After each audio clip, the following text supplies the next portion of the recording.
Hello students, welcome to S&S Publications Current Affairs session.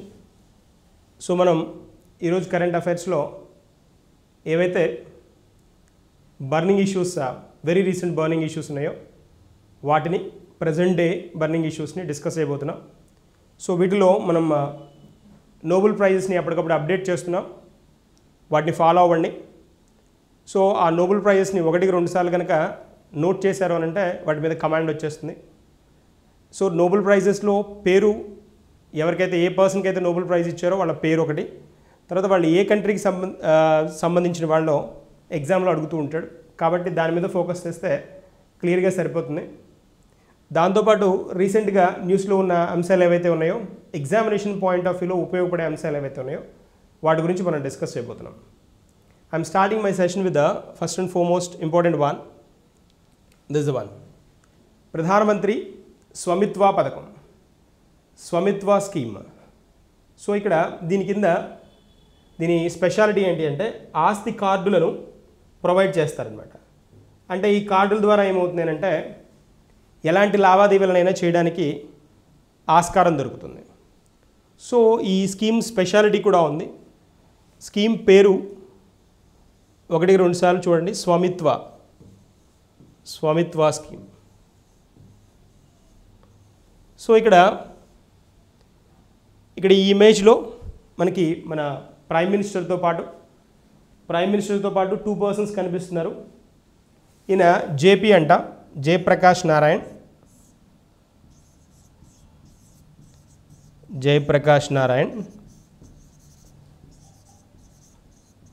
ఈయన్నే Lok Naik అంటాం. లోక్ నాయక్ ఈ person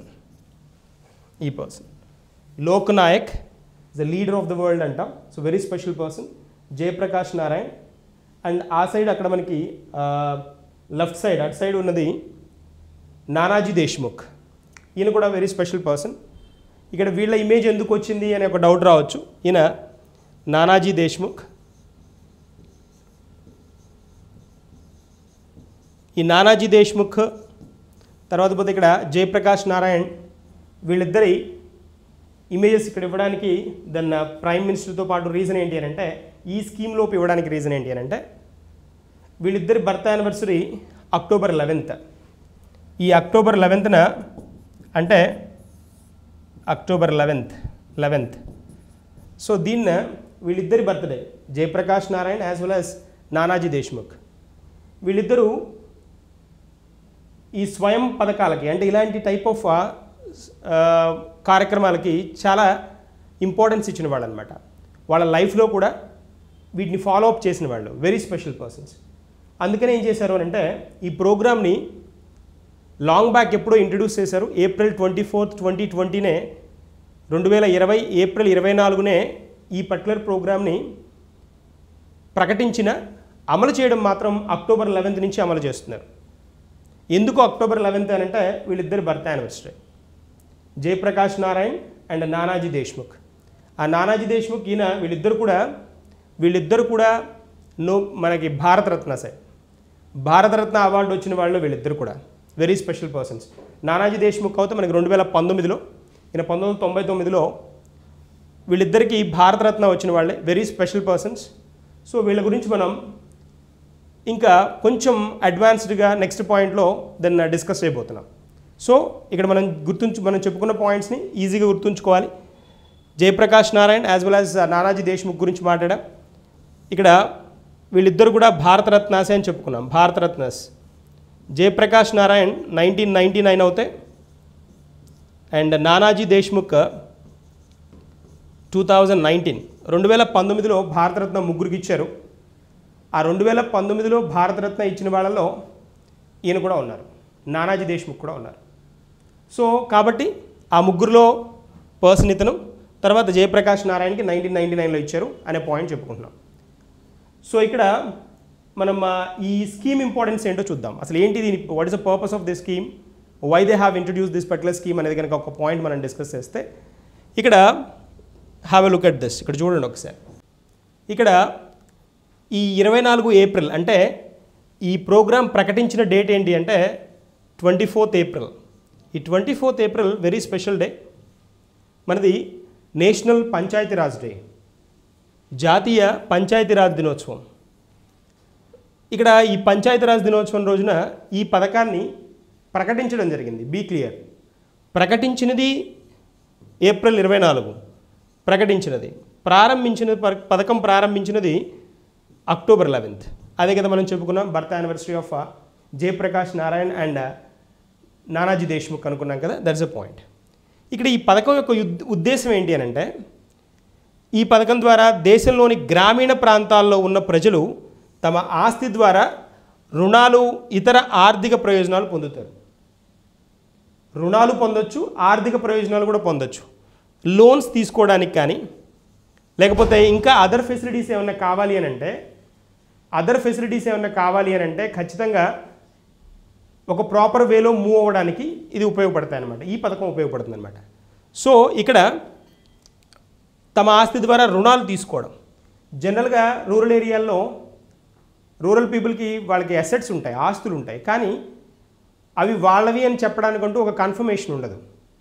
అంటే దానికి రిలేటెడ్గా ఉన్న డాక్యుమెంట్స్ వాళ్ళ దగ్గర ప్రాపర్గా ఉండవు.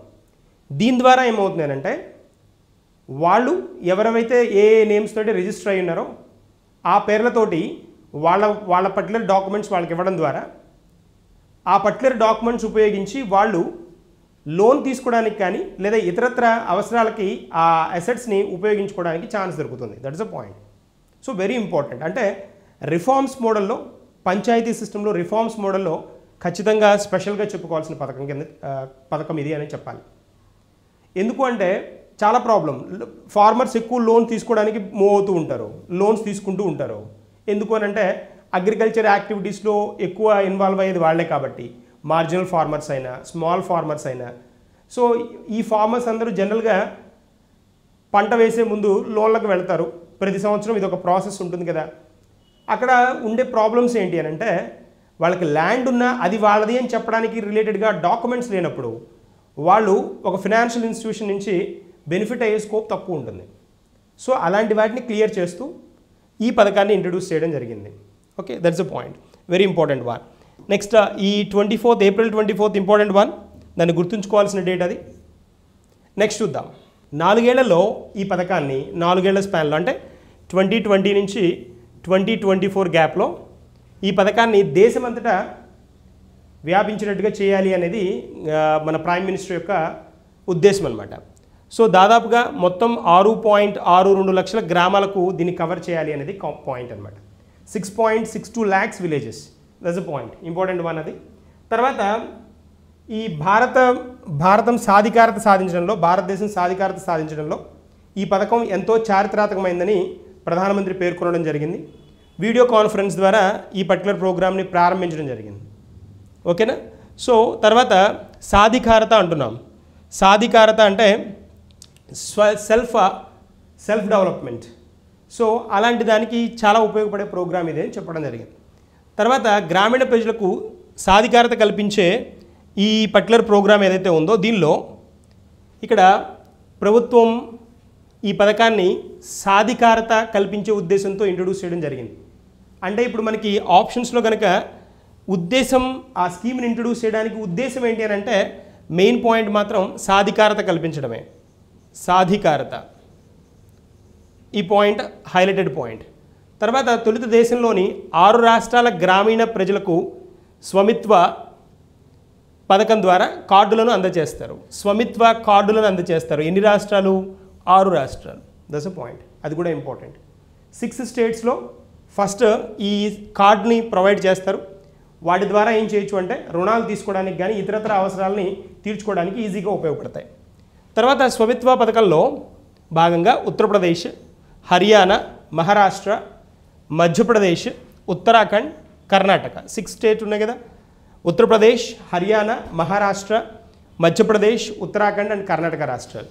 ఈ రాష్ట్రాల్లోని సుమారు 1,00,000 మంది గ్రామీణ ప్రజలకు ఈ కార్డులని ప్రొవైడ్ చేయడం జరుగుతుంది. ప్రాపర్టీ కార్డులు అని అంటారు వీటిని, ప్రాపర్టీ కార్డ్స్ అంటాం. Property cards.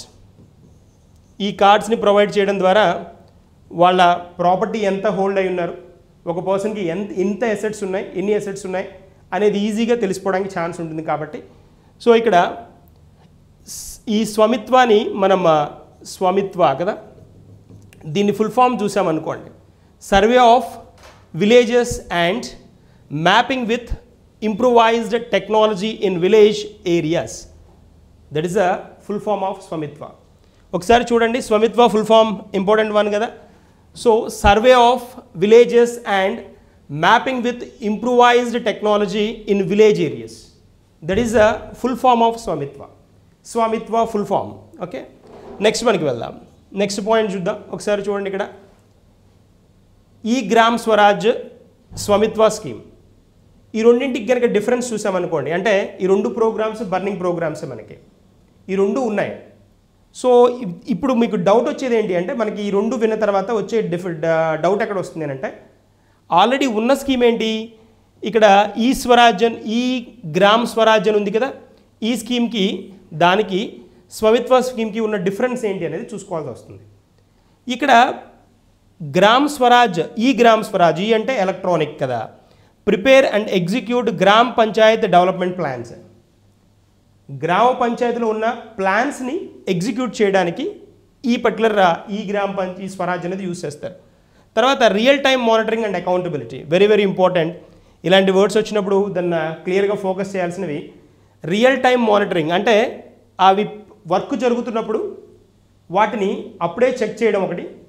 తర్వాత అకౌంటబిలిటీ కూడా, జవాబుదారీతనం కూడా, కరెక్ట్గా జరుగుతుందా వర్క్ లేదా, ఇంత అమౌంట్ ఏదైతే అమౌంట్ స్పెండ్ చేస్తున్నారో దానికి తగ్గ వర్క్ జరుగుతుందా లేదా అని చెక్ చేయడం కూడా జరుగుతుంది. దేని ద్వారా, ఈ గ్రామ్ స్వరాజ్ ద్వారా.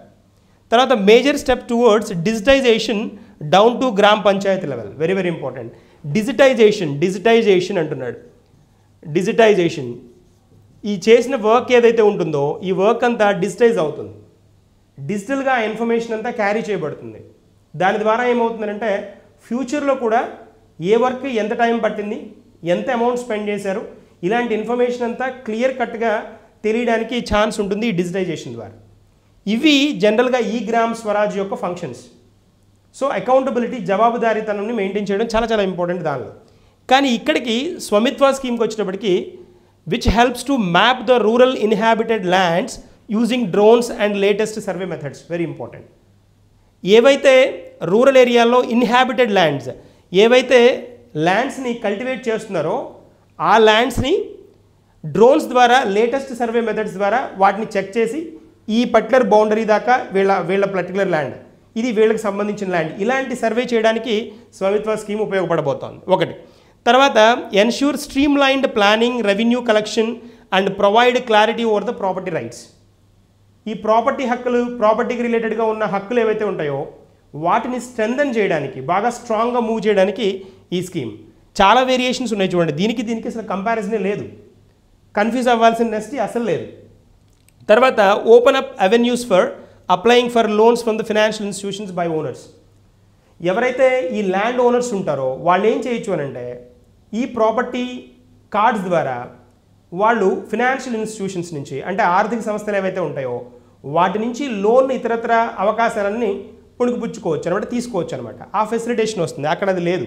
అది ఎలక్ట్రానిక్ మోడ్లో ఇన్ఫర్మేషన్ని క్యారీ చేయడం, ఇన్ఫర్మేషన్ని చెక్ చేయడం, మానిటర్ చేయడం, సూపర్వైజ్ చేయడం మాత్రమే ఇది అలా కాదు, ఇంకొంచెం స్టెప్లు ఎక్కువ. తర్వాత disputes related to the property would also be settled, very very important one. Disputes related to the property would also be settled అంటే ఏవైతే తగాదాలు ఉంటాయో, ఒక పర్టికులర్ ల్యాండ్ గురించి ఏమైనా తగాదాలు, కొట్లాటలు, కాన్ఫ్లిక్ట్స్ కానీ డిస్ప్యూట్స్ కానీ ఉంటే వాటిని క్లియర్ చేయడానికి కూడా స్వామిత్వ స్కీమ్ ఉపయోగపడుతుంది. కానీ ఈ గ్రామ్ స్వరాజ్లో డిస్ప్యూట్స్ అనే కాన్సెప్ట్ ఎక్కడ లేదు, డిస్ప్యూట్ సెటిల్మెంట్ అనేది లేదు అక్కడ. ఇది డిస్ప్యూట్ సెటిల్మెంట్ ఉంటుంది ఇక్కడ. So these are general differences one can observe then in between ఈ Gram Swaraj as well as Swamitva scheme. So ఈ రెండు కనుక తెలిస్తే కన్ఫామ్గా క్వశ్చన్ అడుగుతాడు, స్కీమ్ గురించి క్వశ్చన్ ఉంటుంది కాబట్టి. బట్ ఇక్కడ ఏం అడుగుతాడు అని అంటే కంపేర్ చేస్తూ అడుగుతాడు. ఎందుకు, ఆల్రెడీ దీనికి క్లోజ్ రిలేటెడ్గా ఉన్న స్కీమ్ పంచాయతీరాజ్లో ఉంది కాబట్టి, గ్రామ్ లెవెల్లో ఉంది కాబట్టి, సో అది కొంచెం బ్యాలెన్స్ చేస్తే ఈజీగా క్వశ్చన్ని హ్యాండిల్ చేసుకోవడానికి, మార్క్ తెచ్చుకోవడానికి ఈజీగా ఛాన్స్ ఉంటుంది. That is the point. తర్వాత నెక్స్ట్కి మూవ్ అవుదాం. ఇంకొక కాన్సెప్ట్ చూద్దాం. ఎస్, ఇక్కడ అంతర్జాతీయ బాలిక దినోత్సవం అన్నాం. ఇక్కడ స్పెషల్ థింగ్ ఏంటి అని అంటే, బాలికలకి ఇప్పుడు మనం చూస్తున్న వాటిలో గర్ల్ చైల్డ్కి ఇవ్వాల్సిన ఇంపార్టెన్స్ ఎంత, వాళ్ళకి ఇవ్వాల్సిన స్వేచ్ఛ ఎంత, వాళ్ళకు జరుగుతున్న అన్యాయాలు ఎక్కడెక్కడ ఏమేమి జరుగుతున్నాయి, ఇలాంటివన్నీ మనం సొసైటీలో చూస్తున్నాం. కాబట్టి ఇలాంటి డేస్ మీద స్పెషల్ ఫోకస్ ఉండడానికి, పబ్లిక్ అవేర్నెస్ క్రియేట్ అవ్వడానికి ఇలాంటి డేస్ని ఒక ఇంటర్నేషనల్ ఆర్గనైజేషన్స్ జనరల్గా అబ్జర్వ్ చేస్తూ ఉంటాయి. ఈ అంతర్జాతీయ బాలికా దినోత్సవం ఏదైతే ఉందో దీన్ని మనం అక్టోబర్ 11న జరుపుకుంటాం. ప్రపంచం వైస్ అంతర్జాతీయ అంటున్నాం కదా, ఇంటర్నేషనల్ వన్ అనమాట. సో దీనికి రిలేటెడ్గా యునెస్కో ఈ స్టాండర్డ్స్ని దీన్ని అబ్జర్వ్ చేయడం జరిగింది. ఈ యునెస్కో మనకు తెలుసు, యునెస్కో దాన్ని ఇట్స్ లొకేటెడ్ ప్యారిస్ అనమాట, ఫ్రాన్స్. దీని స్టాండర్డ్స్లో ఈ బాలికల దినోత్సవాన్ని ఇంటర్నేషనల్ రేంజ్లో ఎలా గర్ల్ చైల్డ్కి ఇంపార్టెన్స్ ఇవ్వాలి, వాళ్ళని ఎలా ప్రొటెక్ట్ చేసుకోవాలి అనే ఇన్ఫర్మేషన్ యునెస్కో ఇస్తుంది.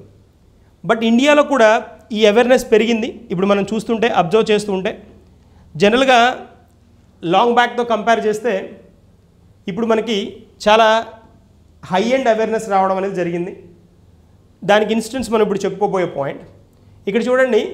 కారణం ఏంటి అంటే ఈ అంతర్జాతీయ దినోత్సవం జరుపుకోవడానికి ఇది ఒక పాయింట్. ఈ బాలికలు ఎదుర్కొంటున్న సవాళ్లను పరిష్కరించడం అనేది మెయిన్ పాయింట్. ఈ చిన్న ఏజ్ నుంచే వాళ్ళు ఫేస్ చేసే ప్రాబ్లమ్స్ ఏవైతే ఉంటాయో వాటిని క్లియర్ చేయాలి అనేది కాన్సెప్ట్. తర్వాత బాలికల సాధికారత అంటున్నాడు. సాధికారత, ఎంపవర్మెంట్ వెరీ వెరీ ఇంపార్టెంట్ కదా. Women empowerment, girl child empowerment కూడా వెరీ ఇంపార్టెంట్. సాధికారతను ప్రోత్సహించడం, మానవ హక్కుల నెరవేర్పుపై దృష్టి సారించడం వెరీ వెరీ ఇంపార్టెంట్. మానవ హక్కులు, హ్యూమన్ రైట్స్ ఉంటాయి కదా, హ్యూమన్ రైట్స్ యాక్టివిటీస్ మీద ఫోకస్ ఎక్కువ చేయడం. ఇవన్నీ మనకి ఎవరు చేస్తున్నారు అంటే యునెస్కో. వాటన్నిటినీ ఫోకస్ చేయడానికి యునెస్కో ఈ రోజును, ఈ పర్టికులర్ డేని అంతర్జాతీయ బాలికల దినోత్సవంగా ఇంట్రడ్యూస్ చేయడం జరిగిందనమాట. సో దీని ఉద్దేశం ద్వారా అమ్మాయిలందరికీ నాణ్యమైన విద్య మరియు గౌరవప్రదమైన జీవితం అందించడం ముఖ్య ఉద్దేశం. ఎడ్యుకేషన్, తర్వాత పోతే గుడ్ లైఫ్ ఈ ప్రొవైడ్ చేయడం మెయిన్ ఆబ్జెక్టివ్ అనమాట. సో తర్వాత మనం నెక్స్ట్ ఇంకో పాయింట్ చూద్దాం. సో ఇక్కడ ఇది మనకి ఈ అంతర్జాతీయ బాలికల దినోత్సవం సందర్భంగా ఆంధ్రప్రదేశ్ రాష్ట్రంలో జరిగిన వినూత్నమైన ప్రోగ్రాం అనమాట. ఇది వెరీ స్పెషల్ కూడా. మనం లాంగ్ బ్యాక్ ఒక 1 వీక్ బ్యాక్ ఫిన్లాండ్ అనే కంట్రీలో అక్కడ ప్రైమ్ మినిస్టర్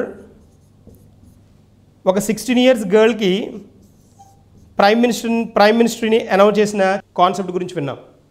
16 ఏళ్ళ అమ్మాయికి ప్రైమ్ మినిస్టర్ పదవిని ఒక రోజుకి కట్టబెట్టడం విన్నాం. సో అంటే స్పెషల్ థింగ్ ఏంటి అంటే విమెన్ ఎంపవర్మెంట్ గురించి స్ట్రెస్ చేస్తూ విమెన్కి లేకపోతే గర్ల్కి ఇంపార్టెన్స్ పెంచాలి అనే ఉద్దేశంతో ఫిన్లాండ్ గవర్నమెంట్ అనౌన్స్ చేయడం జరిగింది. ఫిన్లాండ్ ఇంకొక దానిలో కూడా స్పెషల్గా ఉంది. ఏంటి అంటే Finland this is the first nation which allowed equal payments to men and women teams. Men women టీమ్స్కి ఈక్వల్ పేమెంట్స్ని ఫుట్బాల్లో అనౌన్స్ చేసింది. First country in the world. Finland is the first nation in the world which allowed equal payments to the men's team and women's team in football. అంతకుముందు కొన్ని కంట్రీలు almost equal పార్ట్ని announce చేసిన నార్వే కానీ Sweden కానీ ఇలాంటివి. But first అఫీషియల్గా Finland is the nation అనమాట. సో ఇక్కడ ఇది స్పెషల్ వన్, ఇది మనం చూసాం. బట్ ఇండియాలో దట్టు ఆంధ్రప్రదేశ్లో కూడా నిన్న ఈ పర్టికులర్ యాక్టివిటీ మనం అబ్జర్వ్ చేయడం, అక్టోబర్ 11న ఇది అబ్జర్వ్ చేయడం కూడా జరిగింది. బాలికే భవిష్యత్తు, దట్స్ అ పాయింట్. ఈ కార్యక్రమంలో భాగంగా సో అనంతపురం జిల్లా కలెక్టర్గా కస్తూర్బా గాంధీ ఈ బాలికా విద్యాలయానికి సంబంధించిన ఇంటర్ ప్రథమ సంవత్సరం చదువుతున్న ఈ శ్రావణి అనే అమ్మాయిని జిల్లా కలెక్టర్గా ఒక రోజుకి బాధ్యతలు ఇవ్వడం జరిగింది అనమాట. ఎందుకు? రీజన్ ఒకటే, బాలికే భవిష్యత్తు. Then the girl is the future. మనకు ఆల్రెడీ మనం బేటీ బచావ్ బేటీ పడావ్ స్కీమ్లో కూడా చూసాం. ఆ స్కీమ్ ఆబ్జెక్టివ్ కూడా ఇదే కదా, బేటీ బచావ్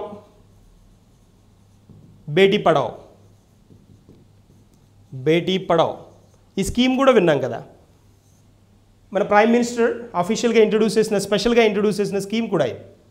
బేటీ బచావో అండ్ బేటీ పడావో. ఈ స్కీమ్ కింద మనం స్పెషల్ అకౌంట్ గురించి కూడా మాట్లాడాం. ఈ విధంగా బేటీ బచావో బేటీ పడావో ప్రోగ్రాం కింద సుకన్య సమృద్ధి అకౌంట్, సుకన్య సమృద్ధి అకౌంట్,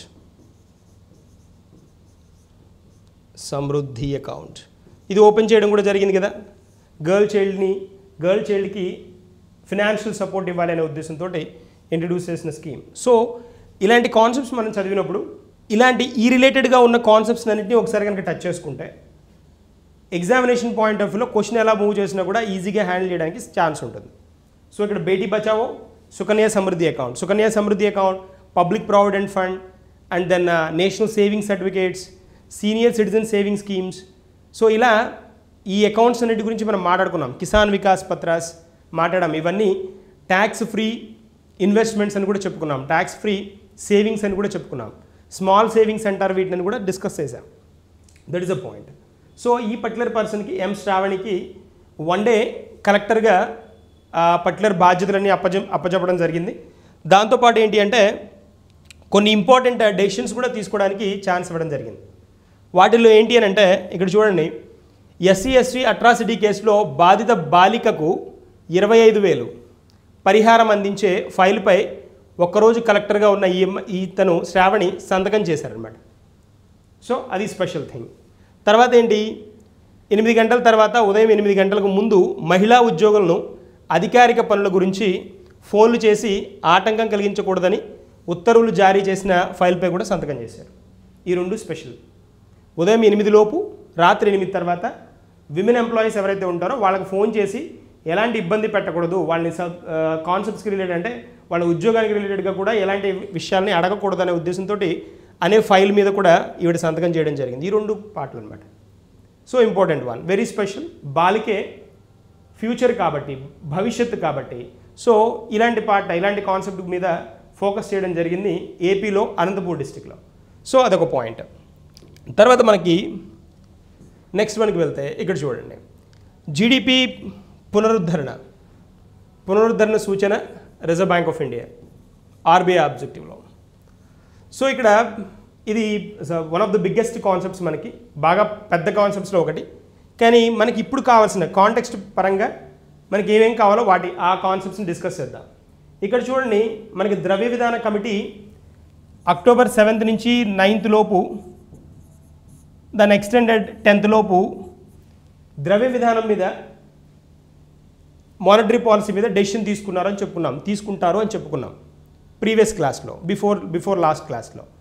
ఇక్కడ చూడండి, దాని మీద వచ్చిన ఇన్ఫర్మేషన్ ఇది జీడిపి పునరుద్ధరణ పైన సూచన ఇవ్వడం జరిగింది రిజర్వ్ బ్యాంక్ ఆఫ్ ఇండియాకి. ఆ పాయింట్స్ని మనం డిస్కస్ చేయబోతున్నాం. ఇక్కడ ద్రవ్య విధాన కమిటీ అంటే మనకి 6 members ఉంటారని చెప్పుకున్నాం. మానిటరీ పాలసీ కమిటీ కదా, ఎంపీసీ అంటాం కదా, దాన్ని ద్రవ్య విధాన కమిటీ అంటాం. ఈ ఏడాది మిగిలిన 21-22 సంవత్సరాలకు దాని వసతి విధాన వైఖరిని పొడిగిస్తున్నట్లు ప్రకటించింది. మరియు ఇక్కడ ఈ పాయింట్, రాబోయే నెలల్లో జీడిపి పునరుజ్జీవాన్ని అంచనా వేసింది. కోవిడ్-19 ప్రేరిత ఆర్థిక ఎదురుదెబ్బతో వ్యవహరించడానికి ఆర్బీఐ గతంలో తన ద్రవ్య విధాన నివేదికలో అనేక చర్యలు ప్రవేశపెట్టింది. అంటే ఇక్కడ రిజర్వ్ బ్యాంక్ ఆఫ్ ఇండియా ఇప్పుడు కోవిడ్ కాంటెక్స్ట్లో, కోవిడ్ నడుస్తుంది కాబట్టి దీనికి రిలేటెడ్గా పబ్లిక్కి ఎలాంటి ఎఫెక్ట్ లేకుండా, ఆర్థిక సంస్థలు కూడా ఎలాంటి ఇబ్బంది లేకుండా ఉండే విధంగా తన ద్రవ్య విధానాన్ని జనరల్గా అడ్జస్ట్ చేస్తూ ఉంటుంది. ఇప్పుడు దానికి రిలేటెడ్గా ఎలాంటి థింగ్స్ని ఇంట్రడ్యూస్ చేసింది అనేది మనం చెప్పుకోబోతున్నాం. సో ఇక్కడ మొదటిగా ఏంటి అంటే, ఈ ఏడాది మిగిలిన పార్ట్ ఏదైతే ఉందో, 21-22 మిగిలిన పార్ట్ ఏదైతే ఉందో సంవత్సరాలకు వసతి విధాన వైఖరిని పొడిగిస్తున్నట్లు ప్రకటించింది. దీన్ని ఎక్స్టెండ్ చేస్తున్నట్టు చెప్తోంది. ఎందుకు అనంటే, ఎక్స్టెండ్ చేయడం ఎందుకు అనంటే, ఇప్పటిదాకా నెగిటివ్ జీడిపిలను చూస్తున్నాం కాబట్టి, -20, -23 ఇలాగా నెగిటివ్ జీడిపిలను చూస్తున్నాం కాబట్టి, దానికోసమని ఇక్కడ ఈ ద్రవ్య విధాన కమిటీ ఈ ఏడాది మిగిలిన పార్ట్ని తన వసతి విధాన వైఖరిని ఎక్స్టెండ్ చేస్తున్నట్టు చెప్తోంది. సో దీని నుంచి మనకి క్వశ్చన్ అడగడు, ఇక్కడ ఈ పార్ట్ నుంచి క్వశ్చన్ అడగడు. ఎంపీసీ మనకు ఆల్రెడీ తెలుసు కాబట్టి ఎంపీసీ గురించి ఒకసారి ఫోకస్ చేయాలి. 6 members కమిటీ ఉంటుందని, ఈ ద్రవ్య విధానంలో వాళ్ళు ద్రవ్య విధానం గురించి వాళ్ళు తీసుకునే డెసిషన్స్ గురించి వాటి గురించి మనం మాట్లాడుకున్నాం ఆల్రెడీ. సో ఇక్కడ నెక్స్ట్ పాయింట్కి వెళ్దాం. నెక్స్ట్ చూద్దాం ఒకటి. ఇక్కడ చూడండి, ఆల్రెడీ ఈ ద్రవ్య విధానంలో మనకి ఏవైతే పాలసీ రేట్లుగా చెప్తామో, రేట్లు ఉంటాయి కదా, పాలసీ రేట్లు అంటే ఏమేమి ఉంటాయి? రెపో రేట్ కానీ, రివర్స్ రెపో రేట్ కానీ, ఈ రేట్లు ఏవైతే కీలకమైన రేట్లు అంటాం, వీటిని కీలకమైన వడ్డీ రేట్లుగా చెప్తారు. వీటిలో జరిగే మార్పులు ఏమవుతాయంటే ఖచ్చితంగా దేశం మొత్తం ఎఫెక్ట్ అయ్యే స్కోప్ ఉంటుంది కాబట్టి, సో వాటి మీద ఎలాంటి నిర్ణయం తీసుకుంది అనేది మనకు తెలియాలి. That's very important. ఎలా ఈ వడ్డీ రేట్లను ఏమీ చేంజ్ చేయడానికి స్కోప్ లేదు అని చెప్పుకున్నాం మనం లాస్ట్ టైం చెప్పుకున్నప్పుడు. సో అదే ఇక్కడ ఫాలో అయ్యారనమాట. ఇంట్రెస్ట్ రేట్లను వేటిని చేంజ్ చేయలేదన్నమాట. ఇక్కడ ఆ పాయింట్ మనం చూస్తే ఇక్కడ ఆర్బీఐ కీలక విధాన రేట్లను మార్చలేదు అన్నట్టు చూడండి. ఈ repo rate, reverse repo rate ఏవైతే ప్రీవియస్గా ఉన్నాయో వాటిని అలాగే ఉంచేయడం జరిగిందనమాట. రెపో రేట్ని 4% దగ్గర, రివర్స్ రెపో రేట్ని 3.35% దగ్గర, 4.65% దగ్గర ఎంఎస్ఎఫ్ మార్జినల్ స్టాండింగ్ ఫెసిలిటీ అంట. బ్యాంక్ రేట్ ఇది కూడా ఒకటి. ఈ బ్యాంక్ రేట్ కూడా 4.65 దగ్గరే ఉంది. వీటిని ఇలాగే ఉంచేసింది అనమాట. ఈ రేట్లో ఎలాంటి చేంజెస్ని తీసుకురాలేదు. Repo rate, reverse repo rate, MSF, bank rate వీటినే పాలసీ రేట్లు అంటారు. పాలసీ రేట్లు అంటారు. Very very important. పాలసీ రేట్లు 4 మనకి: repo rate, reverse repo rate, MSF marginal standing facility ఒకటి, తర్వాత 4వది వచ్చినప్పటికి బ్యాంక్ రేట్ అనమాట. ఈ 4 రేట్లని అలాగే ఉంచారు. వీటిలో ఎలాంటి చేంజ్ లేదు. అదే పాయింట్ ఇక్కడ మెన్షన్ చేశారు. Repo rate 4%, reverse repo rate 3.35%. ఎగ్జామ్లో అడగడానికి స్కోప్ ఉండేది ఏంటి అని అంటే ఇవే అడుగుతాడు. రెపో, రివర్స్ రెపో రేట్ అడుగుతాడు. బట్ మరి ఇవి సంవత్సరంలో 6 సార్లు చేంజ్ చేయడానికి కుదురుతుంది కదా, మరి అంతే కదా. బై మంత్లీ క్రెడిట్ పాలసీ కదా ఇవి. బై మంత్లీ క్రెడిట్ పాలసీ కదా, సంవత్సరంలో 6 సార్లు చేంజ్ చేస్తారు కాబట్టి, మరి ఇవి చేంజ్ చేస్తారు, ఇన్నిసార్లు చేంజ్ అవుతాయి కాబట్టి ఎగ్జామినేషన్ పాయింట్ ఆఫ్ వ్యూలో ఎలా అడుగుతాడు అని అంటే అక్కడ ఖచ్చితంగా ఎన్నవ బై మంత్లీ క్రెడిట్ పాలసీలో చెప్తాడు. అది అక్టోబర్దా, ఆగస్టుదా, జూన్దా, లేకపోతే డిసెంబర్దా, ఫిబ్రవరిదా అనేది మెన్షన్ చేస్తాడు. కాబట్టి ఇక్కడ మనకి అక్టోబర్ రిలేటెడ్ ఇది. అక్టోబర్లో అనౌన్స్ చేసిన ద్రవ్య విధానం, దీనిలో పాలసీ రేట్లు ఏవేవైతే ఉన్నాయో ఇవన్నీ సేమ్ ఉన్నాయి. ప్రీవియస్గా ఏవైతే ఉన్నాయో, ఆగస్టులో ఏవేవైతే రేట్లు ఉన్నాయో అవే రేట్లను ఇప్పుడు కొనసాగించడం జరిగింది అనే పాయింట్ గుర్తుపెట్టుకుంటే సరిపోతుంది. తర్వాత ఇక్కడ రియల్ టైమ్ స్థూల పరిష్కారం అంటాం, రియల్ టైమ్ గ్రాస్ సెటిల్మెంట్ అంటాం కదా, RTGS, real time gross settlement అంటాం. Already NEFT, RTGS, NEFT, RTGS వీటి గురించి మనం లాస్ట్ సెషన్లో రియల్ టైమ్ పేమెంట్స్ గురించి చెప్పుకున్నాం. నేషనల్ ఎలక్ట్రానిక్ ఫండ్ ట్రాన్స్ఫర్ అని, రియల్ టైమ్ గ్రాస్ సెటిల్మెంట్ అని చెప్పుకున్నాం. వీటితో పాటు యూపీఐ కూడా చెప్పుకున్నాం, యూనిఫైడ్ పేమెంట్ ఇంటర్ఫేస్ అని చెప్పుకున్నాం. యూనిఫైడ్ పేమెంట్ ఇంటర్ఫేస్ అని. వీటిలో ఇక్కడ ఇప్పుడు ఈ ఆర్టీజీఎస్ గురించి మాట్లాడుతున్నారు. ఈ గడియారం చుట్టూ అందుబాటులో ఉండడం అంటే రౌండ్ ద క్లాక్ ఆర్టీజీఎస్ అందుబాటులో ఉంచుతున్నారు. అంటే ఏంటి? ఆర్టీజీఎస్ చేయాలి అని అంటే, రియల్ టైమ్ గ్రాస్ సెటిల్మెంట్ జరగాలి అని అంటే మినిమం 2 లక్షల రూపాయలు ట్రాన్స్ఫర్ చేయాలి. 2 లక్షల రూపాయలు మినిమం ఉంటుంది ఆర్టీజీఎస్లో. ఇప్పుడు రౌండ్ ద క్లాక్ అంటే ఏ టైంలోనైనా చేయొచ్చు. అంతకుముందు దీనికి రిస్ట్రిక్షన్స్ ఉండేవి. Real time gross settlement only bank operational టైమింగ్స్లో మాత్రమే చేయాల్సిన అవసరం ఉండేది.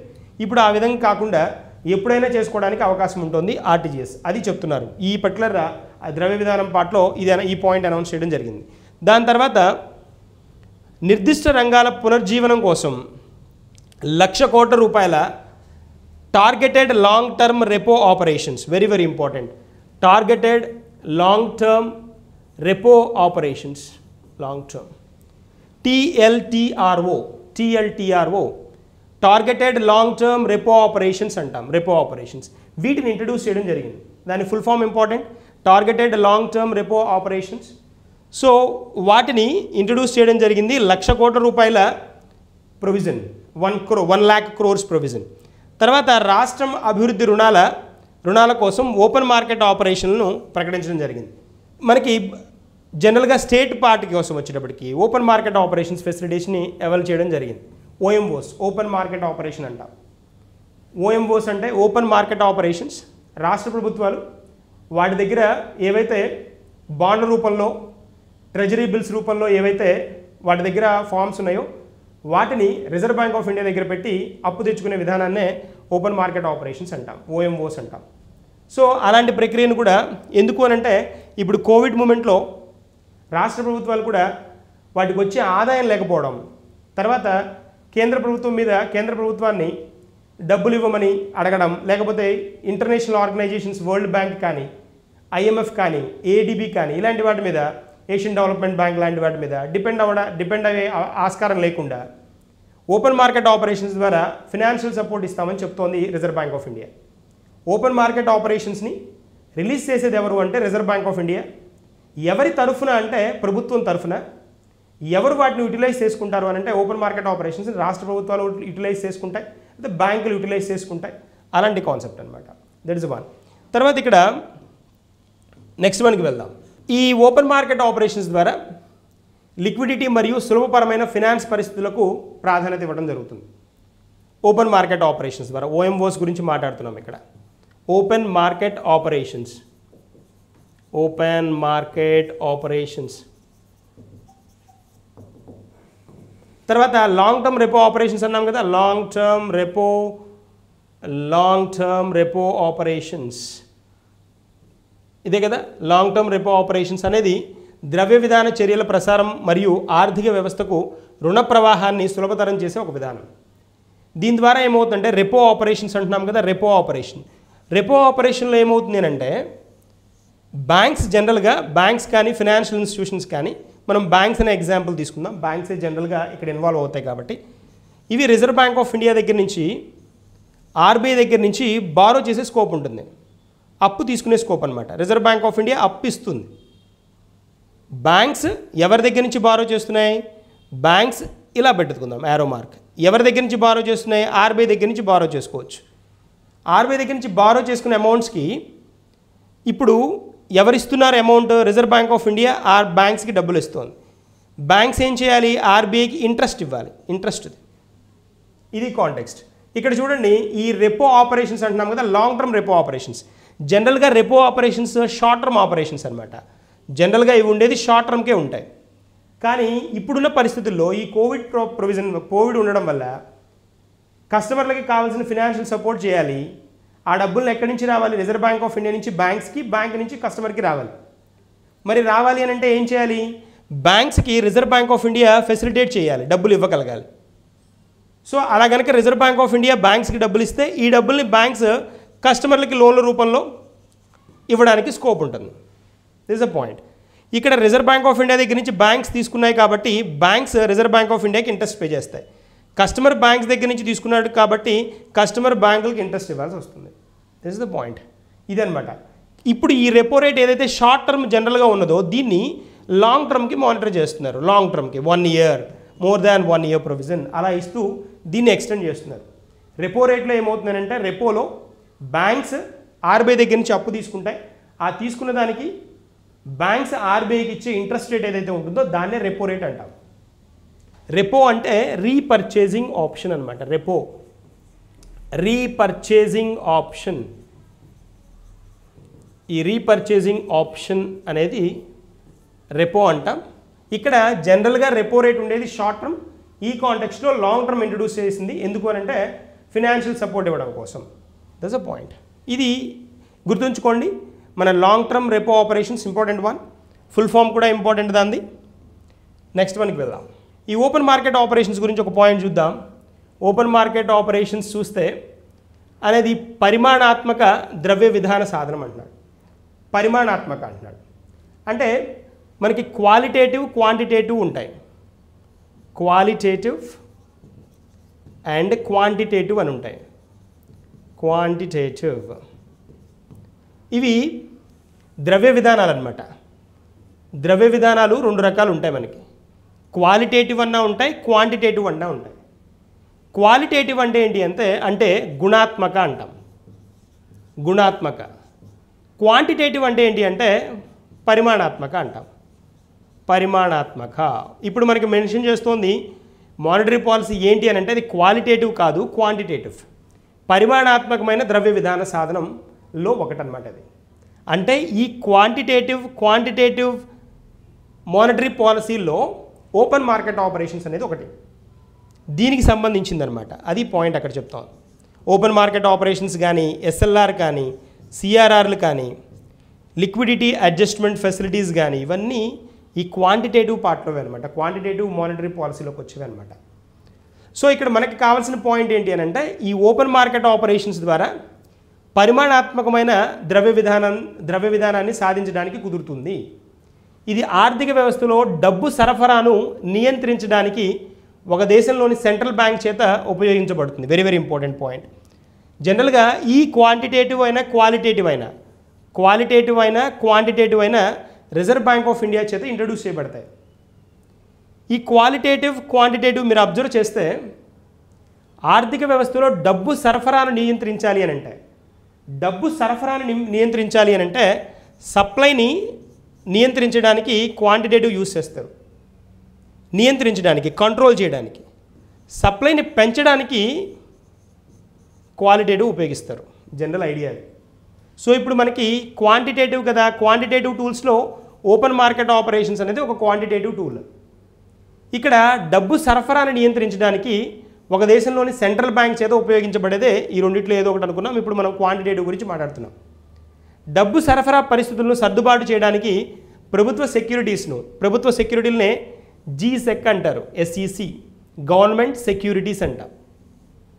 అమ్మడం లేదా కొనుగోలు చేయడం ద్వారా ఓపెన్ మార్కెట్ ఆపరేషన్ను ఆర్బీఐ నిర్వహిస్తుంది.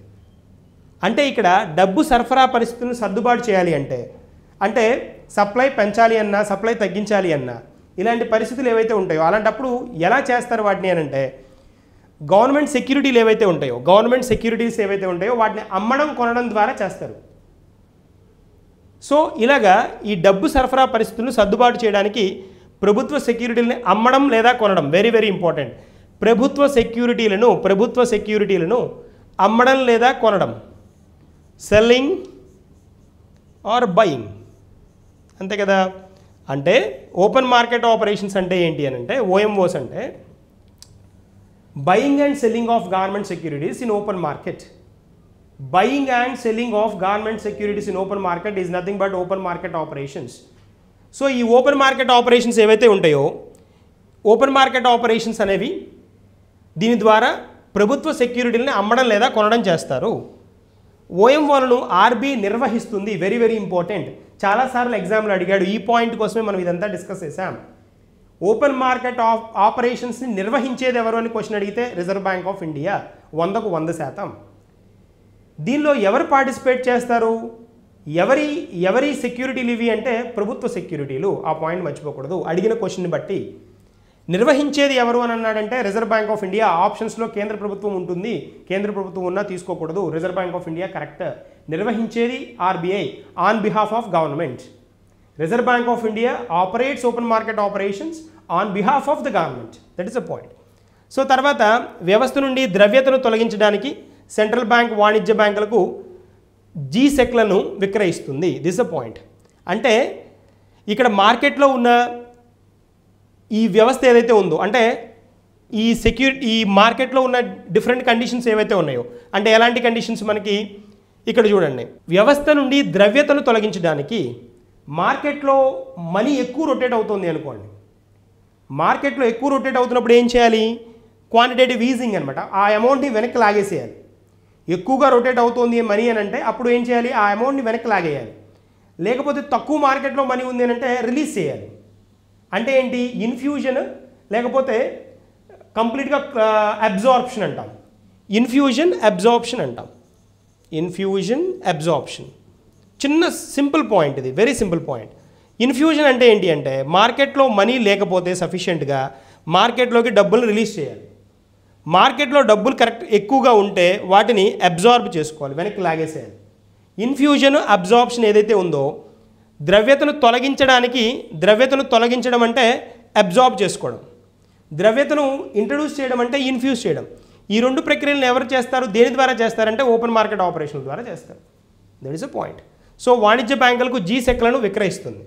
అంటే ఇక్కడ government Reserve Bank of India ఏం చేస్తుందంటే వాణిజ్య బ్యాంకులు ఉంటాయి కదా, కమర్షియల్ బ్యాంక్స్ ఉంటాయి కదా, వీటికి సెక్యూరిటీలను గవర్నమెంట్ సెక్యూరిటీలు ఏవైతే ఉంటాయో ఈ గవర్నమెంట్ సెక్యూరిటీలను విక్రయిస్తుంది, అమ్ముతుంది, సెల్ చేస్తుంది. అంటే ఇలా సెల్ చేయడమైనా లేకపోతే బై చేయడమైనా selling and buying of government securities is called open market operations. Buying and selling of government securities in open market is nothing but open market operations అంటాం కదా. సో ఇక్కడ ఏంటి, అమ్ముతోంది, తర్వాత కొనింది అనుకోండి, ఇలా చేయొచ్చు, అమ్మడం, ఇక్కడ కొనడం, బై బ్యాక్ ఆర్ బై. దీన్ని ఏమంటామంటే ఈ ఎంటైర్ ప్రాసెస్ని ఓపెన్ మార్కెట్ ఆపరేషన్స్ అంటాం. దిస్ అ కాన్సెప్ట్ మనం డిస్కస్ చేస్తోంది. సో ఇప్పుడు గవర్నమెంట్ సెక్యూరిటీలను విక్రయిస్తోంది, గవర్నమెంట్ సెక్యూరిటీలని అమ్ముతోంది, సెల్లింగ్ అనమాట. అన్నప్పుడు ఏంటి, గవర్నమెంట్ సెక్యూరిటీలని reserve Bank of India government సెక్యూరిటీలను అమ్మినప్పుడు బ్యాంకులు ఏం చేస్తాయి, బ్యాంక్స్ కొంటాయి, బ్యాంక్స్ గవర్నమెంట్ సెక్యూరిటీలను కొంటాయి.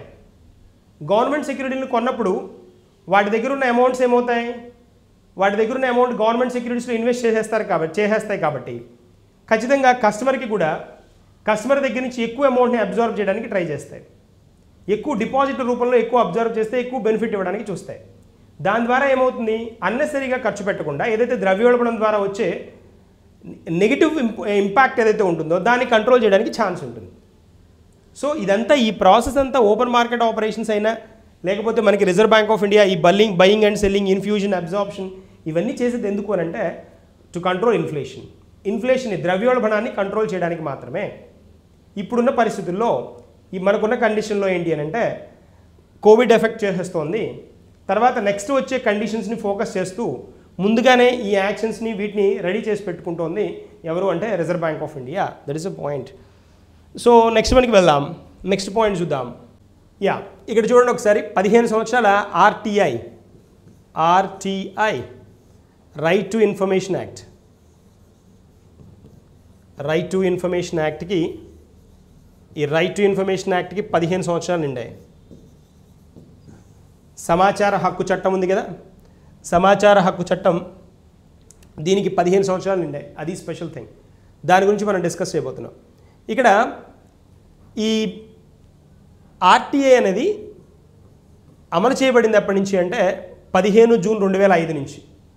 15 జూన్ 2005న అమలు చేయబడింది ఆర్టీఐ.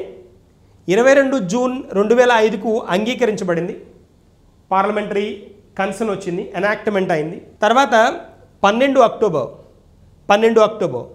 సో ఇది వెరీ వెరీ ఇంపార్టెంట్ డేట్ కదా మనకి, ఇప్పుడు మనం చెప్పుకుంటున్న డేట్ కదా. 2005న ప్రారంభించబడింది. సో ప్రారంభించి ఇప్పటి నుంచి అంటే 2005 నుంచి 2020 అక్టోబర్ 12కి 15 సంవత్సరాలు నిండాయి. దాని గురించి మాట్లాడుకుందాం. 15 సంవత్సరాల RTI right to information act గురించి మాట్లాడుతున్నాం.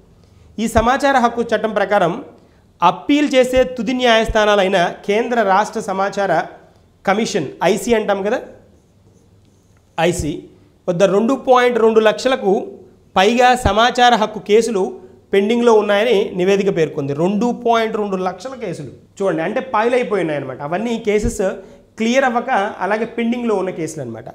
సో 15 ఇయర్స్ అయింది. 15 ఇయర్స్ అయినా దీనిలో ఈ సమాచార హక్కు చట్టానికి సంబంధించినవి ఏవైతే ఈ అప్పీల్స్ ఉన్నాయో ఇవి క్లియర్ అవ్వాల్సిన పాయింట్ ఉంది అనేది కాన్సెప్ట్. ఇన్ని కేసులు పెండింగ్ ఉన్నాయనేది పార్ట్. సో ఇక్కడ తుది న్యాయస్థానాలైన కేంద్ర రాష్ట్ర సమాచార కమిషన్, కేంద్ర రాష్ట్ర సమాచార కమిషన్లు ఇవి ఇన్ఫర్మేషన్ కమిషనర్స్ అనమాట. ఓకేనా, రెండు దగ్గర స్టేట్ అండ్ సెంట్రల్ రెండు దగ్గర 2.2 లక్షలకు ఉన్నాయి, అదొక పాయింట్. తర్వాత ఇక్కడ మనం ఇంకొక పాయింట్ చూద్దాం. ఇక్కడ చూడండి, కేంద్ర సమాచార కమిషన్ మీరు కనుక అబ్జర్వ్ చేస్తే ఇక్కడ సమాచార హక్కు చట్టం 2005లోని నిబంధనల ప్రకారం కేంద్ర సమాచార కమిషన్ను 2005లో కేంద్ర ప్రభుత్వం స్థాపించింది. ఇది తెలిసిన పాయింటే, నోన్ వన్. ఇది రాజ్యాంగ సంస్థ కాదు, it's not a constitutional body, constitutional body కాదు, రాజ్యాంగ సంస్థ కాదు, రాజ్యాంగబద్ధమైన సంస్థ కాదు. ఇదొక పాయింట్ తెలిసి ఉండాలి. తర్వాత నెక్స్ట్ వన్ ఏంటి, సభ్యులు ఎవరెవరు ఉంటారు చూడండి ఒకసారి. సభ్యుల్లో ఈ కమిషన్లో చీఫ్ ఇన్ఫర్మేషన్ కమిషనర్ ఉంటారు, చీఫ్ ఇన్ఫర్మేషన్ కమిషనర్ సిఐసి అంట. మరియు 10 మందికి మించి సమాచార కమిషనర్లు ఉంటారు, 10+ ఉంటారు, 10+ సమాచార కమిషనర్లు ఉంటారు. ప్రస్తుతం 2019 కమిషన్కి చీఫ్ ఇన్ఫర్మేషన్ కమిషనర్ కాకుండా 6 ఇన్ఫర్మేషన్ కమిషనర్లు ఉన్నారు, అంటే 1+6 ఉన్నారు. చీఫ్ ఈయన, వీళ్ళు ఐసీలు, ఇన్ఫర్మేషన్ కమిషనర్స్ వీళ్ళు సిఐసీలు ప్రజెంట్ 2019 ప్రకారం. నియామకం ఎలా జరుగుతుందంటే ప్రధానమంత్రిని చైర్పర్సన్గా, లోక్సభలో ప్రతిపక్ష నాయకుడిగా ప్రధాని నామినేట్ చేసిన కేంద్ర కేబినెట్ మంత్రితో కూడిన కమిటీ సిఫార్సు మేరకు రాష్ట్రపతి నియమిస్తారు. ప్రధానమంత్రి చైర్పర్సన్గా ఉంటారు, లోక్సభలో ప్రతిపక్ష నాయకుడు కూడా దీనిలో ఇన్వాల్వ్ అవుతారు. వాళ్ళతో పాటు ప్రధాని నామినేట్ చేసిన కేంద్ర కేబినెట్ మంత్రితో కూడిన కమిటీ, కేంద్ర కేబినెట్ కమిటీ మంత్రితో కూడిన కమిటీ ఉంటుంది. వీళ్ళ సిఫార్సు మేరకు ఎవరు నియమిస్తారు అంటే రాష్ట్రపతే నియమిస్తారు. So president, that is a point. ఎవరు నియమిస్తారు అన్నారు అని అంటే సిఐసిని దాన్ని రాష్ట్రపతి అని చెప్పుకోవాలి. తర్వాత నెక్స్ట్ వన్ చూడండి, పదవీ కాలం చూద్దాం. చీఫ్ ఇన్ఫర్మేషన్ కమిషనర్ సిఐసి ఎవరైతే ఉంటారో కేంద్ర ప్రభుత్వం నిర్దేశించిన పదానికి లేదా వారు 65 సంవత్సరాల వయసు వచ్చే వరకు ఏది అంతకు ముందు పదవిలో ఉంటారో దాని నుంచి కంటిన్యూ అవుతూ 65 ఇయర్స్ ట్యాగ్ చేస్తారు. 65 సంవత్సరాలు. వారు తిరిగి నియామకానికి అర్హులు కారు. మళ్ళీ రెండోసారి అపాయింట్ చేయడానికి పాసిబిలిటీ ఉంటుందంటే ఉండదు. సిఐసి యొక్క శక్తి మరియు విధులు ఆర్టీఐ 2005 కింద సమాచార అభ్యర్థనకు సంబంధించి ఏదైనా వ్యక్తి నుండి ఫిర్యాదును స్వీకరించడం మరియు విచారించడం ఈ కమిషనర్ యొక్క విధి. అంతే కదా, దట్స్ అ పాయింట్. తర్వాత ఇక్కడ సుయోమోటో అంటాం, సుయోమోటో పవర్ అంటాం. సుయోమోటో అంటే ఏంటి అంటే సహేతుకమైన కారణాలు. కమిషన్ ఏదైనా విషయంపై విచారణకు ఆదేశించవచ్చు. అంటే ఎవరు కేసు వేయకపోయినా కూడా వీళ్ళే సుమోటో తీసేసుకోవచ్చు. వీళ్ళుగా కూడా ఒక పర్టికులర్ కేసుని తీసుకోవచ్చు. ఒక కేసు గురించి విచారణకి తీసుకోవచ్చు. విచారించేటప్పుడు సమన్లు, పత్రాలు అవసరం వంటి వాటికి సంబంధించి సివిల్ కోర్టుకు, కమిషన్కు అధికారాలు ఉంటాయి. This is important point as well. So ఇక్కడ మనకి కావాల్సిన వాటిల్లో తిరిగి నియామకానికి అర్హులు కారు, 65 ఇయర్స్ ఒకటి. తర్వాత సుయోమోటో పార్ట్ ఉంటే దాన్ని ఆటోమేటిక్గా తీసేసుకోవచ్చు, ఆదేశించవచ్చు. తర్వాత విచారించేటప్పుడు సమన్లు కానీ, పత్రాలు అవసరం వంటి వాటికి సంబంధించి సివిల్ కోర్టుకు, కమిషన్కు అధికారాలు ఉంటాయి. సివిల్ కోర్టుకి, కమిషన్కి అధికారాలు ఉంటాయి. సో అదొక పాయింట్. నెక్స్ట్ మనకి వస్తే ఇక్కడ చూడండి, సిఐసి గురించి మనం ఒకసారి చూడండి. ఇక్కడ సిఐసి చీఫ్ ఇన్ఫర్మేషన్ కమిషనర్. మనకి present chief information commissioner incumbent ఎవరు అంటే బిమల్ జుల్కా, ఈయనమాట. సో కేంద్ర సమాచార కమిషనర్ ఈయన. So important one, CIC Bimal Julka present. So burning one, incumbent present ఉన్న ఆయన. తర్వాత నెక్స్ట్ మనకి వెళ్తే మనం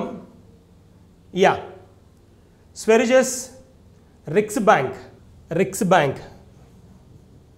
కదా, రిక్స్ బ్యాంక్, స్వెరిజెస్ రిక్స్ బ్యాంక్ బహుమతి.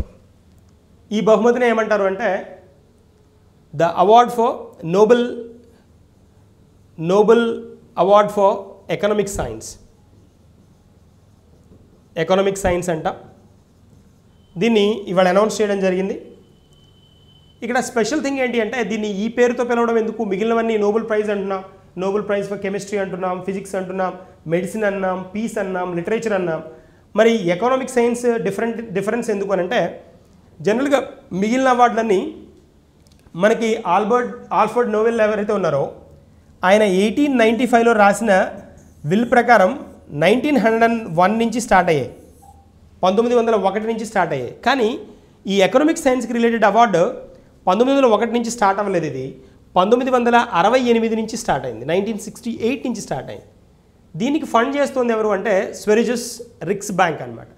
సో అందుకని ఎవరిని గుర్తుగా ఆల్ఫర్డ్ నోబెల్కి గుర్తుగా ఈ పర్టికులర్ బ్యాంక్ ఏం చేస్తుందంటే ఈ ప్రైజ్ని అనౌన్స్ చేస్తుంది.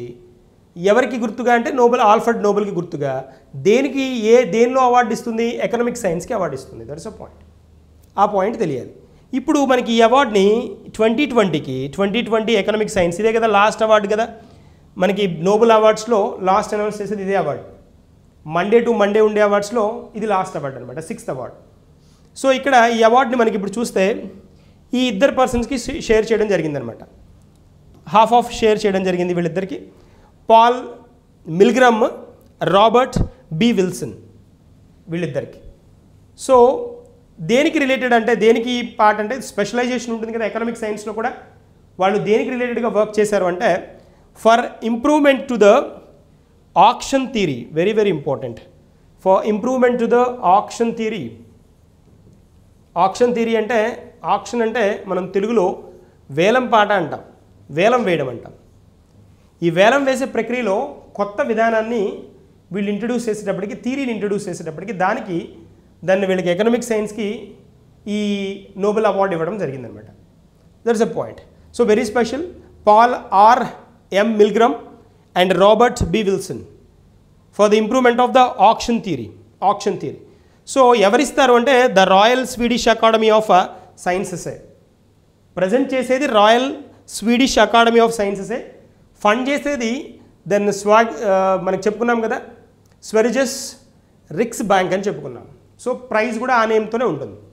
దేనికి ఇస్తాం? ఎకనామిక్ సైన్స్కి ఇస్తాం. ఇది డిఫరెంట్గా ఉంటుంది కాబట్టి దీని గురించి ఎక్కువ అడుగుతూనే ఉంటాడు. వీళ్ళిద్దరూ అమెరికన్సే, ఇద్దరు అమెరికన్స్కి ఇవ్వడం జరిగింది ఈ అవార్డుని.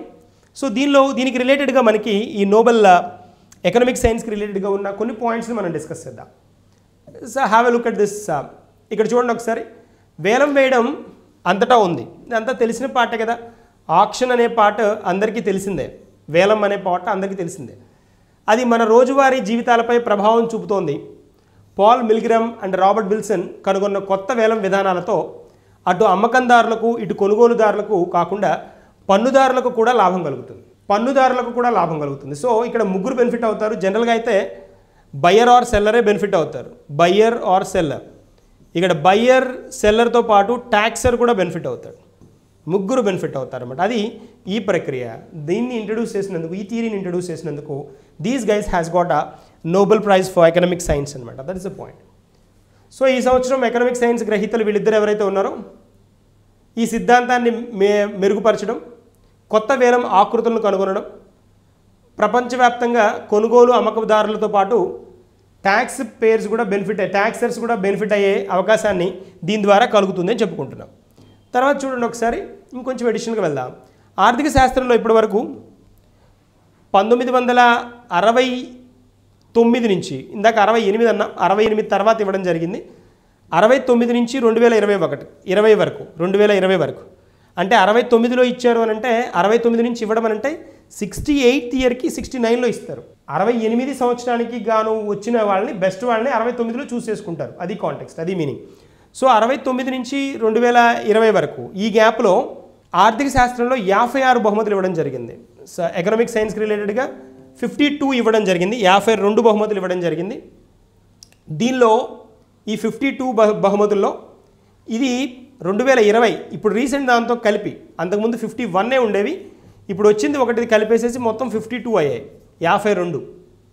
ఇది ఒకటే కౌంట్. ఇప్పుడు 2020 ఇద్దరికి హాఫ్ కాబట్టి ఒకటి కిందే count. That's a point. So next వన్కి వెళ్తే మనం నెక్స్ట్ పాయింట్ కనుక చూస్తే, ఆర్థిక శాస్త్రంలో 25 సార్లు బహుమతులు ఒక గ్రహీతకు మాత్రమే ఇవ్వడం జరిగింది. అంటే ఒక సింగిల్ పర్సన్కి ఇచ్చిన ఎకనామిక్ సైన్స్ నోబెల్ ప్రైజ్ ఎన్ని అంటే 25. అంటే ఇప్పుడు డబుల్ పర్సన్స్ కదా, 2020లో ఇద్దరికి ఇచ్చారు కదా, అలా కాకుండా సింగిల్ పర్సన్కి ఎన్నిసార్లు ఇచ్చారు అంటే 25 సార్లు ఇచ్చారు. సింగిల్ పర్సన్కి Nobel economic science award announce చేయడం 25 టైమ్స్ జరిగింది. That's a point. తర్వాత ఇక్కడ ఇంకొక పాయింట్ మనం అబ్జర్వ్ చేస్తే, ఇప్పటివరకు 2 మహిళలకి ఈ అవార్డు ఇవ్వడం జరిగింది. వెరీ ఇంపార్టెంట్, వెరీ స్పెషల్ కూడా. 2009లో ఎలినోర్ ఆస్ట్రమ్ ఈవిడ, 2019లో ఎస్థేర్ డఫ్లో, వీళ్ళిద్దరికి మాత్రమే ఇవ్వడం జరిగింది. ఈవిడ షీజ్ అమెరికన్, ఈవిడ ఫ్రెంచ్ అమెరికన్. ఈవిడ బాగా మనకి తెలిసిన వ్యక్తి. ఈవిడ డఫ్లో లాస్ట్ ఇయర్ 2019లోనే వచ్చింది ఈవిడికి. 2019 ముగ్గురులో ఈవిడ ఒక ఆవిడ అనమాట. 2019లో వచ్చిన ప్రైజ్కి ముగ్గురులో ఒక ఆవిడ ఈవిడ. సో అభిజిత్ బెనర్జీస్ వైఫ్ అనమాట. అభిజిత్ బెనర్జీ కూడా వచ్చింది కదా ఎకనామిక్ సైన్స్కి 2019లో నోబెల్ ప్రైజ్. ఇండియన్ కదా, ఇండియన్ ఆరిజిన్ పర్సన్ కదా. సో అతని వైఫ్ అనమాట ఈవిడ, ఫ్రెంచ్ అమెరికన్ ఈవిడ. So very special. ఇక్కడ ఈవిడికి ఎందుకు ఇచ్చారు అంటే, ఈ ఎలినోర్ ఆస్ట్రమ్కి కొత్త సంస్థాగత ఆర్థిక శాస్త్రం మరియు రాజకీయ ఆర్థిక వ్యవస్థకు పునరుత్పాదనం అనమాట. అంటే పొలిటికల్ ఎకానమీకి ఈవిడికి ఇవ్వడం జరిగింది. ఈవిడికి వచ్చేటప్పటికి ద పావర్టీ ఎలివియేషన్, ఈవిడకి, ఎవరికి, డఫ్లోకి, పావర్టీ ఎలివియేషన్ అంటే నిర్మూలించడం. పేదరిక నిర్మూలనకి ఈవిడికి అవార్డు ఇచ్చారు. పేదరిక నిర్మూలన కోసం ఆవిడ ఒక స్వచ్ఛంద సంస్థను ఇంట్రడ్యూస్ చేయడం, దానిలో ఈవిడ కూడా పార్ట్నర్ అనమాట, పర్సన్ అనమాట. సో ఇలా వీళ్ళిద్దరూ, ఈవిడ సీనియర్ మోస్ట్, ఈవిడ యంగెస్ట్ అనమాట. అలా కూడా మనం కౌంట్ చేసుకోవచ్చు. వీళ్ళ సో ఓవరాల్గా వచ్చిన విమెన్ వీళ్ళిద్దరు. 2009లో ఈవిడికి వచ్చింది. టోటల్ విమెన్ కదా, ఇద్దరు మహిళలకి ఎకనామిక్స్లో ఇవ్వడం జరిగింది కదా. ఈవిడ 2019 అని చెప్పుకున్నాం. ఇద్దరు మహిళలు వీళ్ళు. వీళ్ళల్లో ఇంకొక పాయింట్ చూద్దాం. ఇక్కడ చూడండి, 46 సంవత్సరాలకు ఎకనామిక్ సైన్స్లో అతి చిన్న వయస్కురాలు ఎస్తేర్ డఫ్లో. ఇందాక మనం చూసాం కదా, ద ప్రీవియస్ లేడీ. అంటే ఇప్పటి వరకు ఎకనామిక్స్లో ఇచ్చిన అవార్డ్స్లో ఈవిడ యంగెస్ట్ అనమాట. She has got at the age of 46, 46 సంవత్సరాలకే అవార్డు వచ్చింది. ఈవిడ యంగెస్ట్ అనమాట. తర్వాత ఓల్డ్ ఎవరు అని అంటే బాగా సీనియర్ ఎవరు అంటే 90 సంవత్సరాల అతిపెద్ద వయస్కుడు లియోనిడ్ హార్క్విడ్జ్ అనమాట. సో ఈయన then he has got at the age of 90 అనమాట, 90. సో పాలిష్ అమెరికన్ ఆర్థికవేత్త అయిన గణిత శాస్త్రజ్ఞుడు కూడా. ఈ born in Russian born, but American కింద మనం పాలిష్ అమెరికన్ కింద చెప్పుకుంటాం. సెటిల్డ్ ఇన్ అమెరికా అనమాట. So that is a point. ఇక్కడ మనం ఇంత మటుకు చెప్పుకున్నది ఏంటి అని అంటే ఎవరు యంగెస్ట్, తర్వాత ఎంతమంది విమెన్కి వచ్చాయి. ఇప్పుడు కొంచెం అడ్వాన్స్గా వెళ్దాం. భారతీయ నోబెల్ బహుమతి విజేతలు వీళ్ళు. నోబెల్ బహుమతి ఎకనామిక్స్ సైన్స్లో, అంటే ఈ పర్టికులర్ ఏరియాలో ఎకనామిక్స్ సైన్స్లో నోబెల్ వచ్చిన ఇండియన్స్ కింద వీళ్ళని చెప్తాం. అమర్త్య సేన్ ఒకరు, తర్వాత అభిజిత్ బెనర్జీ ఒకరు. ఇక్కడ వీళ్ళిద్దరిని మనం అబ్జర్వ్ చేస్తే అమర్త్య సేన్ మనకి వెరీ స్పెషల్ ఎకనమిస్ట్గా చెప్పుకుంటాం. ఇట్స్ డిజర్వ్డ్ పర్సన్ కింద చెప్పుకుంటాం. తర్వాత వెల్ఫేర్ ఎకనామిక్స్కి then he has got Nobel prize అనమాట, వెల్ఫేర్ ఎకనామిక్స్. అభిజిత్ బెనర్జీకి వచ్చినప్పటికీ సేమ్ ఇందాక మనం డఫ్లో చెప్పుకున్నాం కదా, డఫ్లో ఈజ్ హిజ్ వైఫ్ అనమాట.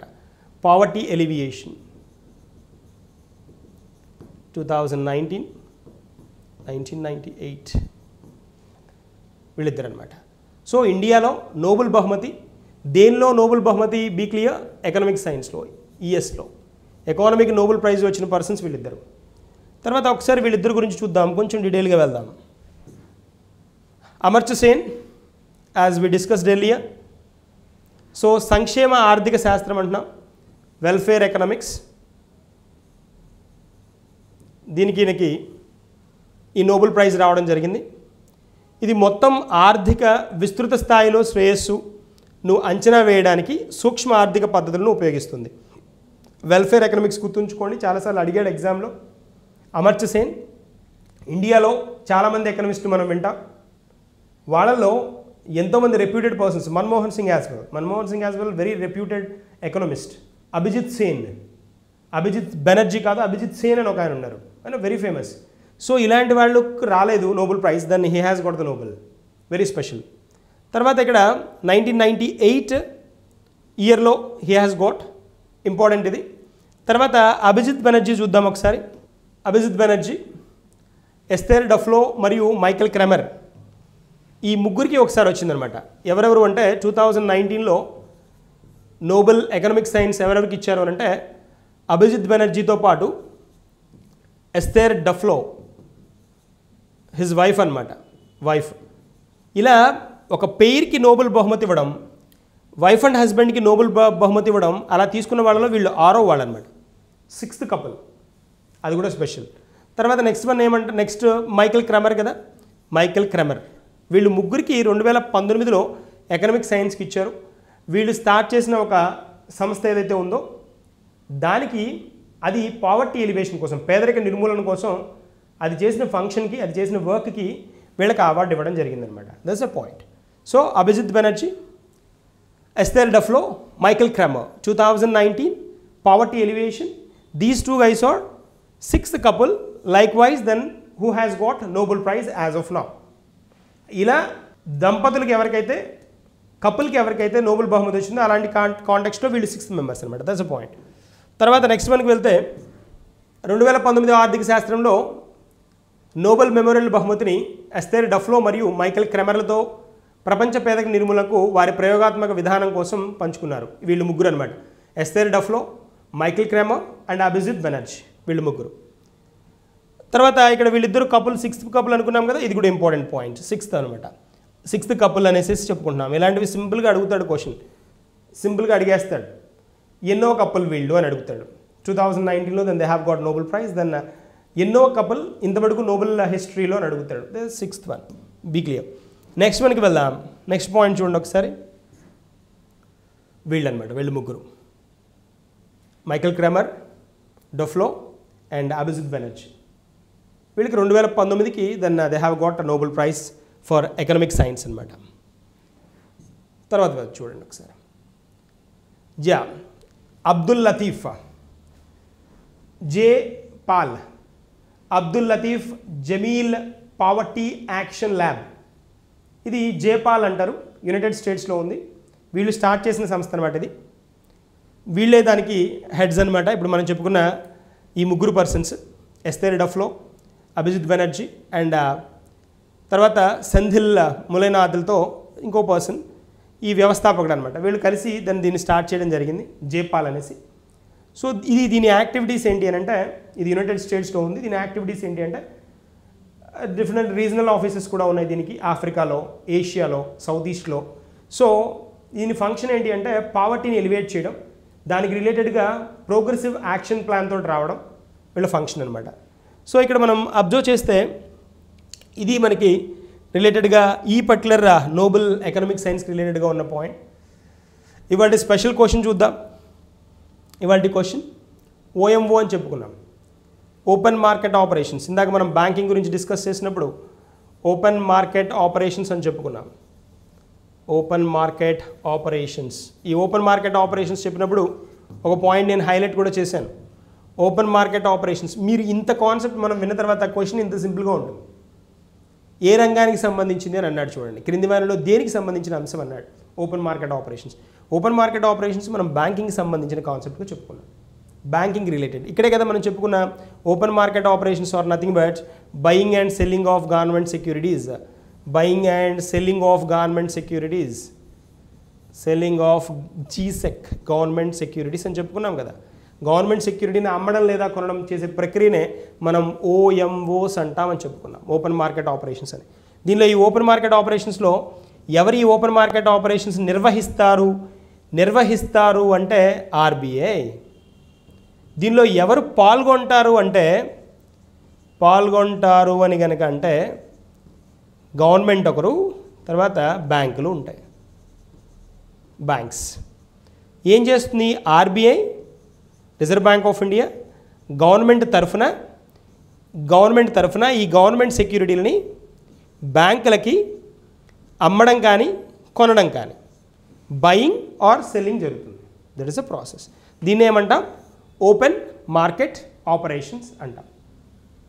Okay, this one. సో ఇప్పుడు మన ఆన్సర్ ఏంటి? Banking is the answer.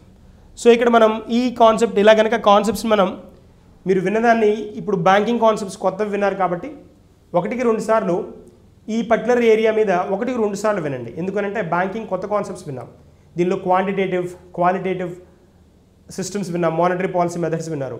కాబట్టి ఇవాళ పర్టికులర్ సెషన్లో మీరు చాలా కొత్త కాన్సెప్ట్స్ విన్నారు కాబట్టి వాటిని నీట్గా నోట్ చేసుకోండి. ఎల్టీఆర్ఓ ఒకటి, లాంగ్ టర్మ్ రెపో ఆపరేషన్స్ ఒకటి చూసాం, అదొకటి ఇంపార్టెంట్. ఓపెన్ మార్కెట్ ఆపరేషన్స్ ఒకటి ఇంపార్టెంట్. ఇలా వచ్చిన పాయింట్స్ ఏవైతే ఉంటాయో వాటిని నోట్ చేసుకోండి. తర్వాత పాలసీ రేట్స్ కూడా చెప్పాను. Repo rates, reverse repo rate 4%, 3.35 అని, ఎంఎస్ఎఫ్ 4.65 అని, బ్యాంక్ రేట్ 4.65 అని ఇలా చెప్పుకున్నాం. ఇలాంటి వాటిని నోట్ చేసుకోండి. నెక్స్ట్ మళ్ళీ ద్రవ్య విధానం వచ్చినప్పుడు వీటిని చెక్ చేసుకున్నారు అంటే క్లారిటీ క్లియర్గా వచ్చేస్తుంది. That's a point. చలో then will meet in the next session with the concepts of advanced concepts and next days current affairs. Thank you and good day.